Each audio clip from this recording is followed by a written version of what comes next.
Hello' guys, আমি এজেগালৈ আহি আছোঁ। সৰু ভাইটি এটা মানে কি বাঁহী বজায়, তেওঁক আজি আমি দেখাবলৈ আহি আছোঁ। তোমালোকে চাই থাকা আৰু মই দেখাইছোঁ তোমালোকক ভিডিঅ'টো কেনেকৈ বাঁহী বজায়। পাই গ'লোহি আহি পেলাই, আৰু তোমালোকে চাই থাকা। অলপমান পিছতকৈ বাঁহী বজাব, কিবা কৰিব, চাই থাকা। হাই দি দিয়া এবাৰ। বহুত অদ্ভুত ধৰণৰ বাঁহী বজায়, আপোনালোকে চাই থাকক সম্পূৰ্ণ ভিডিঅ'টো। আৰু আপোনালোকক মই দেখাবলৈ চেষ্টা কৰিম কেনেকুৱা বাঁহী বজায়, কি কৰে। সম্পূৰ্ণ ভিডিঅ'টো চাই থাকক।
মোৰ নাম শ্ৰী পৰাগ বৰদলৈ, লংজাপ উটমাৰী। তোমাৰ ঘৰ ন? গাঁও হয়। তোমালোকৰ ঘৰত কোন কোন আছে? মোৰ ঘৰত দাদা 3জনী আছে, নবৌ আছে 3জনী। আৰু মা দেউতা? মা দেউতা, মা বেমাৰ হৈ ঢুকালে। মাক ঢুকালে ন? হয়, বহুত। দেউতা আছেনে? দেউতা আছে ঘৰত। দেউতাই কি কৰে? 42 বেমাৰ হৈ আছে। দেউতাৰ বেমাৰ হৈ আছে ন? হয় ছাৰ। চিকিৎসা কৰা হৈছে জানো? চিকিৎসা বহুতেই কৰা হৈছে, ভাল হ'বলৈ হোৱা নাই। এতিয়াও হোৱা নাই ন? হয়। তুমি বৰ্তমান কোন ক্লাছত পঢ়ি আছা? মই 9ত পঢ়ি আছোঁ। ক্লাছ 9ত ন? হয়।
তুমি বৰ্তমান কি তোমাক এনে ভিডিঅ'ত দেখা পাইছিলোঁ, তুমি নামৰ দলত আছিলা? হয়, মই বান্ধৱ কৃষ্ণ নামতি দলৰ এজন বাঁহীবাদক। ভাল। তুমি যে বাঁহী, তুমি শুনিছোঁ তুমি বাঁহী নিজে বনোৱা বোলে? হয়, মই প্ৰথম শিকোৱা মন্টু হীৰা তাৰপৰাই শিকিছোঁ। তোমালোকৰ ঘৰত বৰ্তমান কোন কোন আছে? মোৰ ঘৰত বৰ্তমান দেউতা আছে, মা ঢুকাল। মা বেমাৰ ঢুকাইছে ন? হয়। আৰু কোন কোন আছে? মোৰ ঘৰত দাদা 3জনী আছে, এজন চহৰত আছে। হয়। পইচা পাতি পঠাই থাকে কম।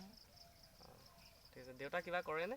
দেউতা নাই, দেউতা বেমাৰ হৈ আছে, পেৰালিছ বেমাৰ, বহুত অসুস্থ হৈ আছে, ঘৰতে বহি থাকে।